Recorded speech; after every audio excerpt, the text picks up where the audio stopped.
Hi, I'm Jen. This is the video where I tell you guys how I lost 10 pounds. First off, I want to say that I am not a dietitian. Every body is idiosyncratic, which means that every body is unique. What techniques work for me may not particularly work for you. We all just have different body types, and this is just how I lost 10 pounds. So let me start off with the general stats of my body.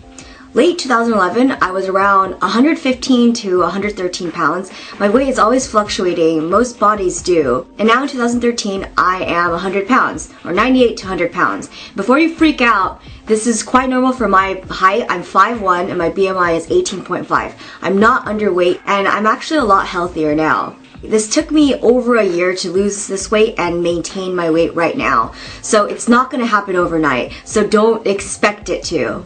Number 1, take a picture of everything you eat. I know it sounds ridiculous. This is actually really important because just the conscious effort of taking a picture of your food, stopping and hold your appetite for 5 seconds, it makes a big difference. Every week you kind of can see what your diet was like. I personally use an iPhone app called The Eatery. It's super slow because the people who created it have kind of left it on the back burner, but it's still functioning and it's something that I use religiously. I took over 1,000 meals on that thing, and it's been helping me a lot to moderate what I eat. And so if I eat a donut on Monday, I'll remember that I ate that donut until Friday, where I can eat another donut, you know? You'll start gathering data about yourself and just truly learning what it is. Take pictures of the good meals that you eat and the really crappy foods that you're eating. I found that documenting my food really makes me excited for my meals because I view food as a treat. If you don't have an iPhone, just take a picture with your cell phone, upload that into your laptop maybe every month, and just kind of see what you ate.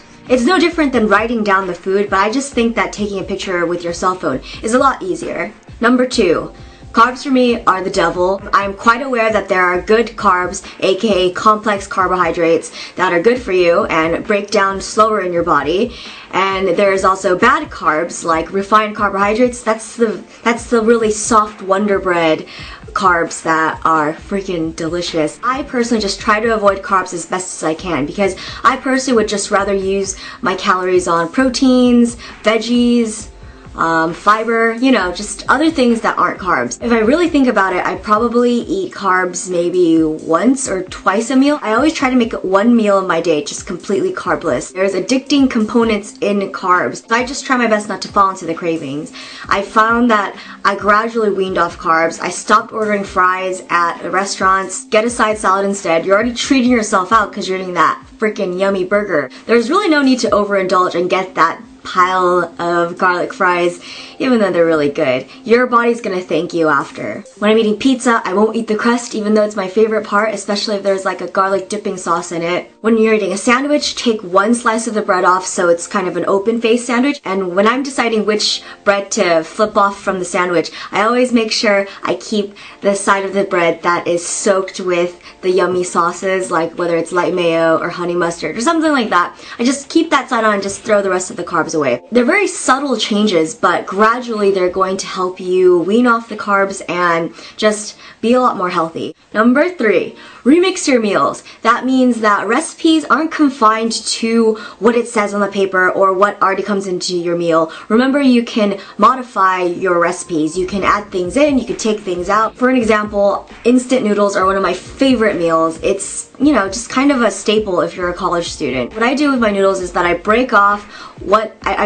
half of the noodles, so I'm just using one half, and then I'll pour everything in on an egg, you know, but I'll add zucchini, I'll add broccoli, I'll add spinach, kale, tofu, just anything to add more nutrients to my meal. All that veggies and fiber is just gonna fill you up faster, so you realize that you don't really need all the noodles. So although you're eating a sodium-packed meal, my personal thing is I just try to avoid carbs, and that's what worked for me. Whatever mediocre meal I'm cooking that night, I'll just add some broccoli on the side or some steamed veggies. It just makes the components of your meal just a lot healthier, and you'll feel a lot better about yourself seeing some color in your meals. And it's just those baby steps that are gonna help you. Don't really worry about the calories. I never count calories. I used to count calories in high school, and that's when I was the biggest. It was so bizarre. Focus on what kind of nutrition you're eating. It just makes everything a lot smoother and easier. 4. Water is your best friend. I've had this canteen for probably a year now, and it's kind of my safety blanket. It's always around me 24/7. It's always next to me when I'm filming, at school, next to my bedstand when I wake up. You know, I get thirsty in the middle of the night and I'll just start chugging the water. Try to sip water maybe 3 to 4 times an hour, and you'll realize that most of the time when you're hungry, you're either just thirsty or you're just bored. So water can be your best friend. Ditch the soda, ditch the juice. I stopped drinking soda probably in high school, and that helped a lot. You might as well just eat the actual fruit, because although some juices have vitamins in it, you lose all the fiber, which is what burns the calories when you're digesting it. Juice is essentially just liquefied sugar. So if you're looking for the vitamins or the nutrients, I would say just to eat the actual fruit, because then you get filled up and you get the vitamins, and it's just nice to chew on something rather than just, you know, shoveling it and let it drizzle down your mouth. I prefer chewing it. 5. Exercise. Of course you need it. I've heard somewhere, I don't remember where, that losing weight is 80% of your diet and 20% of exercise. I think exercise is important if you want to have like a toned, sexy body. If I'm not going to do cardio, I'll just stay indoors and do Blogilates, which is one of my favorite YouTubers. Her name is Cassie Ho, and she has great workout videos that are around 5 to 19 minutes long, some of them. And I just do that in my room, and I try to do that probably 4 to 5 times a week, and that's for strength training, and I absolutely love her. She has this vivacious and bubbly energy, and she does the workout with you, and she talks with you the entire way, and I just love her. I think she's the one who keeps me going to exercise. So if you're ever watching this, Cassie, I want to say thank you for molding my body to what it is right now. I used to do cardio in the summer, and that's when I was using the treadmill all the time. I would run maybe 2 to 3 miles 3 to 4 times a week, but I stopped doing that because it's just so cold to go outside to the gym. I know it's a stupid excuse, but I think the holidays really kind of fattened me up and made me a little bit more lazy. I'm probably going to get back into the groove of it once the weather warms up, but I find that listening to music and exercising didn't really help me at all. Music just wasn't enough of a distraction to me. That's how much I hate working out. I would usually just put a YouTube playlist on my smartphone, and I'll just watch the YouTube videos as I'm working out. Another trick is to walk everywhere. If you park your car somewhere, forget the parking spot that's right next to the CVS. Go park all the way to the end where the trees are, or where, I don't know, some giant cow plantation is. Just park as far as you can and walk to the drugstore. Every step counts. It's all about gradual build-up. Usually, if I'm craving something, I'll either work out, I'll start painting my nails or something, I'll do my homework, I'll pound a really long sip of water.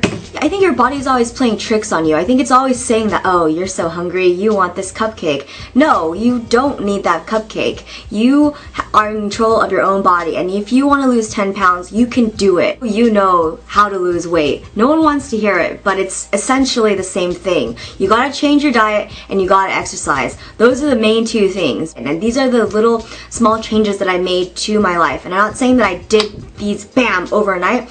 I think I started developing each rule around, I don't know, 5 to 6 months apart. If you mess up one day, it's okay. It's okay to mess up.